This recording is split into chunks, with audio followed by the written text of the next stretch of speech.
Hi, മുണ്ടക്കയത്തിൻ്റെ സ്വന്തം മക്കൾക്ക് മുണ്ടക്കയം സൈലത്തിലേക്ക് സ്വാഗതം.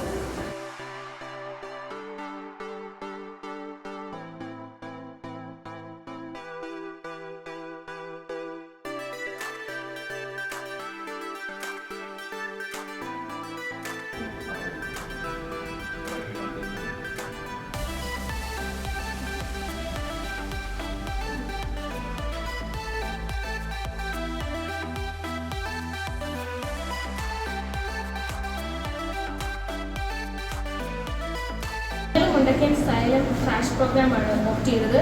നിങ്ങൾക്ക് മുണ്ടക്കയത്തേക്ക് വരാം, എല്ലാവർക്കും ഒന്നിച്ച് വരാം. സൈലം മുണ്ടക്കയം ക്രാഷ് ക്യാമ്പസ് നമ്മുടെ സാന്ത്വന കോൺഗ്രസിലാണ് പ്രവർത്തിക്കുന്നത്. നിങ്ങൾക്ക് എത്രയും പെട്ടെന്ന് ഒന്ന് ഞങ്ങളുടെ സീറ്റുകൾ ഉറപ്പിക്കാം.